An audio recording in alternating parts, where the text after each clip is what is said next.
Hi guys, welcome back to our channel. Welcome back to Bondong Real TV and part to my community. For today's vlog guys, so gagawa tayo ng lumpiang Shanghai.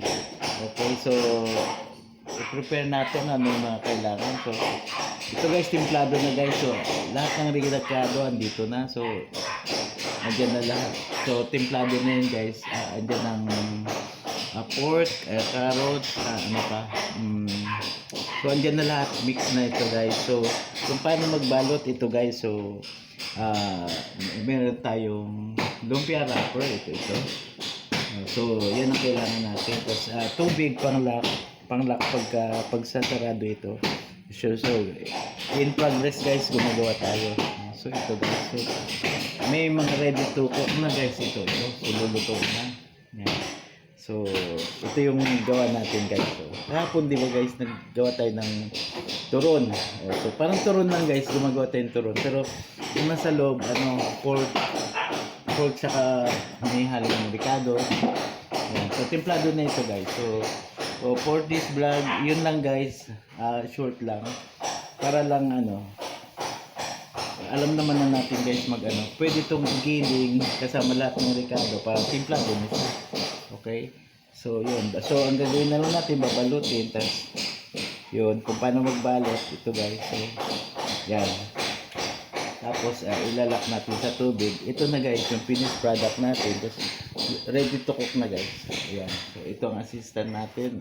Our newly hired, all around, housemate. Si Ate Erlinda. Almerol. Hi Ate Erlinda Almerol. Nasa vlog tayo. For this vlog, siya yung ating mapapanood niya sa YouTube channel natin. Hindi siya masyadong techie guys kasi busy yan to. So bihira mag-cellphone. Pero pag manapanood niya, matutuwa siya guys. So yun. Our new housemate guys. So yan. Ate Erlinda. So yun lang muna guys at busy kami nagbabalot at for lunch guys. Ito guys, lumpiang Shanghai. So yun lang muna guys at mamaya naman pakaluto natin yung finished product. Okay guys, ayan yung video tapos i-camera ito man dong ang paano ba siya tamang paraan para magbalot ng Shanghai dong. Para pantay-pantay dong at saka hindi lalabas yung karne sa loob. Ayun pareho lang. Hindi nga dong. Hindi ganda yung gawa ni... Siya paano rin para para magaling ka magbalot. Para pantay-pantay. Diga? Uy. Tapos, sausawan ng tubig. Sausaw ng tubig. Isasawsaw mo yung pang-lock. Nasaan na to? Di pantay na. Uy, May isa pa baby. Ang tutorial gano'n. Yun. Tignan mo dong ganda ng gawa ni... Sige, gayahin mo siya para maganda rin yung gawa mo. Yung gawa ko natural lang to. Kasi hihiwain mo yung dalawang side. Ilalagay mo sa gitna. Oo, ganda.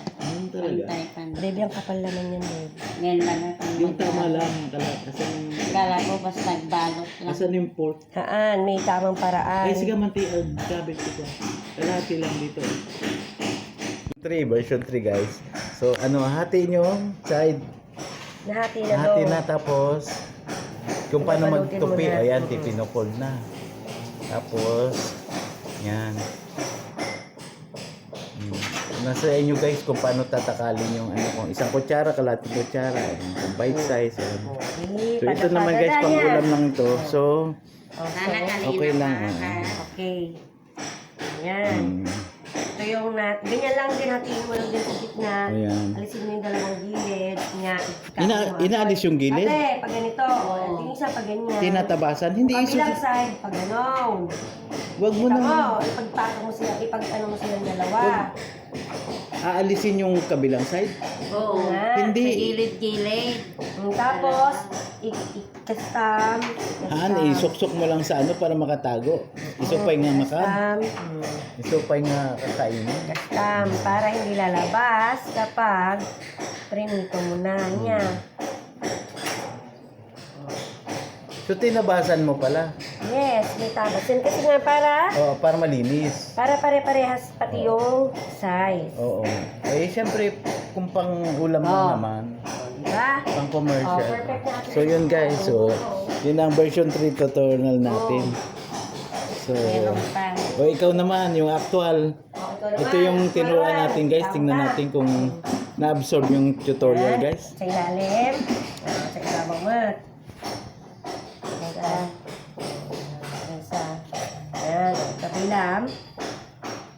Itatago mo lang yung, Magkabel. ibis putulin, itago mo lang sa loob. Hindi pinuputol daw. Katapos. Ganyan mo. Tapos. Yun guys, so may tutorial tayo guys dito. Lagyan ko na isa. Ay, Sapay. meron tayong tutorial ng Baka madali. lumpia, how to make lumpia, how to ano? Tutik mo na. Paano magbalot ng lumpia? Ayan. Nakasain Tapos ako. mo na ganyan. Oh, sana kanila. Hindi agad. Oh, ganyan May talaga. pa eh. Oh. Di pag nag-shanghai kasi. Anong tawag? Oh, when? Siya magsansan. Ganito. O para sana kanila pa. pag may birthday, ganyan. No. Tama, maibos yan. Magaling ka na. Magaling ka na magbalot. Di ba? Yun guys, yung tutorial natin. So, nasa inyo guys kung gusto niyo maganda yung balot. Yun. Amen. Yun guys, so tapos na tayo guys magbalot. So, naubos na natin guys. So, wala na, tapos na. So, ito guys, so niluluto na natin. Andito tayo guys sa kusina. Outside. So, ito guys, nakasalang na. Pero meron na tayong finished product. Kasama yung finished product natin. Asaman? Luto na? Asan? Oo. Ay, ilagay mo sa lamesa. Mamaya. Sige. Ito guys, luto na. So, yan. So, ganun lang guys magawa ng lumpia. Mamaya na natin guys tikman at busog pa tayo sa merinda. So, yun guys. For today's vlog, ito ang lumpiang Shanghai homemade style with our new housemate Ate Erlinda. Ayan. So, yun guys. If you like this video guys, please hit like, share, and subscribe to Bondoy Real TV and Empowered Pinoy Community. Yun lang guys. So, see you guys. Yun guys, so titikman na natin guys yung ating nilutong turon. So, lumpiang Shanghai pala guys. So ito na guys.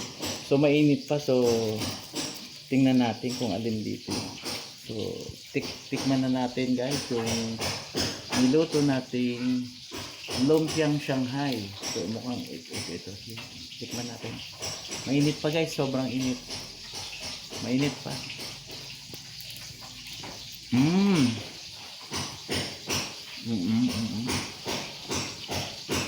Takon. Mainit pa. So 11 o'clock guys in the morning. So tama. Magla-lunch na guys. So luto na yung lumpiang Shanghai natin guys. So ito guys. So yun lang guys. Tinikman lang natin para kompleto yung ngayon yung paggawa natin hanggang sa matikman natin guys. So ito.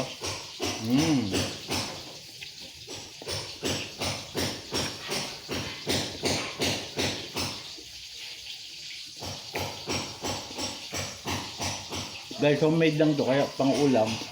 So yun guys, medyo may tutorial lang tayo kanina sa ating new housemate. So kaya medyo hindi ganun kagandahan yung pagbalot. Ngayon marunong na magbalot. So yun guys, yun lang guys, salamat. Kain tayo guys ng lumpiang Shanghai. Yun guys, thank you. Thank you for watching Empowered Pinoy Community. Subscribe, like, and share. Thank you for watching Bondoy Reality TV. Subscribe, like, and share.